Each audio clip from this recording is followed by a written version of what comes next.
네, 2016년 3월 16일 수요일 시황방송 시작하겠습니다. 자, 오늘 코스피는 0.25% 상승하게 되면서 1974포인트로 마감이 됐는데요.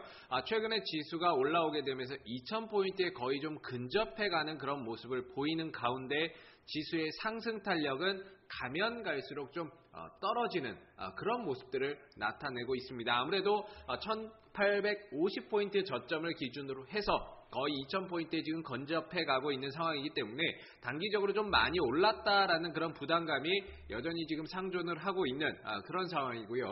그리고 FOMC의 금리 결정도 오늘 밤 또 나오기 때문에 그런 불확실성을 앞둔 시점에서 역시나 외국인들이 국내 시장에 공격적으로 들어오기에는 상당히 좀 어려운 흐름들이 아닌가라는 생각이 듭니다. 자, 오늘 외국인들 983억 순매수 흐름들을 나타냈고요. 선물에서는 672억 정도의 순매수 흐름들을 나타냈습니다. 외국인들이 들어오기는 했지만은 그닥 그렇게 강하게 들어왔다라고 보기에는 조금 어려운 그런 매매 수치인데요. 대체적으로 오늘 시총 상위 종목, 시총 상위 10개 종목들은 그나마 좀 무난한 그런 흐름들을 나타냈죠. 코스피, 삼성전자도 그렇고, 그 다음 한국전력도 그렇고, 전체적으로 시총 상위 종목 10개, 10개 종목은 대체적으로 좀 무난하게 흘러갔던 모습들입니다. 자, 그런데, 지금 시총 상위 종목들은 대체적으로 좀 무난하게 흘러갔고, 그러다 보니까 지수는 강보합권에서 마감됐지만, 아마 오늘 체감지수, 개인들이 느끼는 체감지수는 굉장히 좀 좋지 않을 가능성이 높지 않을까라는 생각이 드는데요. 왜냐하면은 그동안의 시장을 주도하고 끌고 왔었던 이런 철강주들의 급락, 오늘 급락이 나왔죠. 현대제철도 마찬가지고 이런 기대감만으로 올라왔었던 철강주들의 급락과 여기에 이제 더불어서 건설주들의 급락, 현대건설이라든지 그동안에 이제 기대감만으로 좀 올라왔었던 이런 건설주들이 오늘 이렇게 급락 흐름이 나오게 되면서요.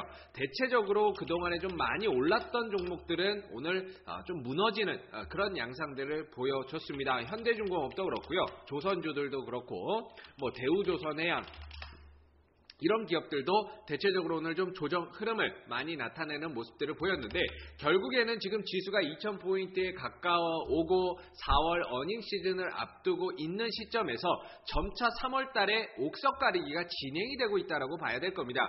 기대감만으로 올라온 종목들은 어닝 시즌이 들어가기 전에 탄력이 위축이 되고 조정받고 쉬어갈 가능성이 굉장히 높다라고 봐야 될 거고요. 반면에 실적이 좋고 앞으로 이제 2분기 나아가서는 3분기 실적도 좀 기대되는 종목들은 조금 더 상승 흐름들이 이어질 수 있다라고 봤을 때 결국 지수 2000포인트를 지금 목전에 앞둔 시점에서는 시장의 추가적인 상승을 기대하기는 굉장히 좀 어렵다. 왜냐하면 길게 봤을 때 우리가 그동안 수년 동안 위로는 2000에서 2050, 아래로는 1800에서 1850 이 바닥권 내에서의 박스권 흐름들을 나타냈기 때문에 지수가 올라간다 하더라도 대형 종목들이 조금 더 상승을 이어가기에는 굉장히 좀 힘들지 않을까라는 생각이 듭니다. 그래서 당분간은 이 3월 남은 시간 동안에는 결국에는 옥석 가리기에 좀 집중을 해야 된다라고 볼 수가 있을 것 같습니다. 많이 올라가는 종목들은 조심을 하셔야 되고요. 그 올라간 종목들이 기대감만으로 갔는지 아니면 실적이 뒷받침되면서 갔는지 그런 부분들을 꼭 확인할 필요가 있을 것 같습니다. 자, 그 다음에 코스닥 흐름 한번 살펴보도록 할 텐데요. 자, 코스닥도 2월 설 연휴 이후에 급락 이후에 굉장히 빠른 속도로 회복을 해주고 있는 그런 모습들을 나타내고 있습니다. 어느덧 700포인트에 육박해 있는 그런 모습들을 보여주고 있는데요. 자, 700을 과연 넘어갈 것이냐라고 봤을 때는 굉장히 좀 힘들지 않을까. 700을 넘어가기에는 굉장히 좀 어렵다라고 보여집니다. 지금 지수가 이렇게 좀 많이 올라와 있는 건 어느 정도의 왜곡 현상이 발생이 되고 있다라고 봐야 될 건데요. 그 왜곡 현상을 나타내는 그 핵심에는 바로 이 코데스 컴바인이 들어가 있다라고 보시면 되겠습니다. 코데스 컴바인이 오늘 같은 경우 초반에 약세 출발했지만 결국에는 장중에 21%까지 급등하는 모습을 보였고 그 이후로 빠지게 되면서 오늘 코스닥 시장의 변동성은 굉장히 출렁이고 급등락이 빈번하게 나타나는 그런 모습들을 좀 나타냈는데요.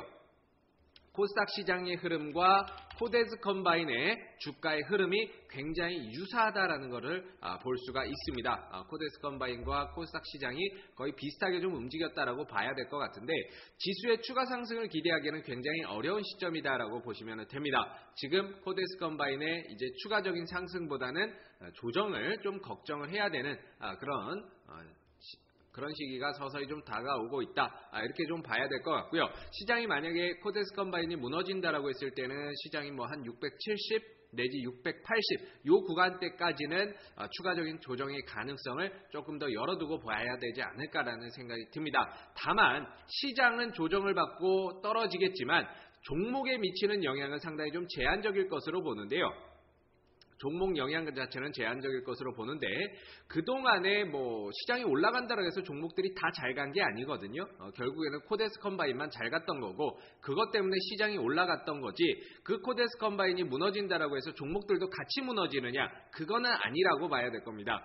오늘 같은 경우에도 역시나 코데스 컴바인이 무너지는 그런 모습들을 보였지만 결과적으로 안철수 관련 반기문 관련 테마주죠. CCS라든지 이런 개별 종목들의 테마주들은 굉장히 강한 모습을 보였다라는 거죠. 이랴 같은 경우도 반기문 테마주로 손꼽히는 종목인데 이런 종목들도 지금 오늘 급등 흐름을 좀 나타냈었고 뒤이어서 보성 파워텍 한창 이런 종목들도 테마군을 형성을 하면서 급등을 보였습니다. 결과적으로 시장은 조금 더 조정이 나오고 밀려날 수는 있겠지만 순환하는 테마 장세 계속적으로 이런 테마주들이 순환하면서 움직이고 탄력을 보이고 시세를 보여주는 그런 모습들이 반복적으로 나타날 것이기 때문에 아직 안 움직인 종목들 움직이고 나서 며칠 동안 쉬었던 종목들을 다시금 좀 눈여겨볼 필요가 있겠다라고 보여집니다.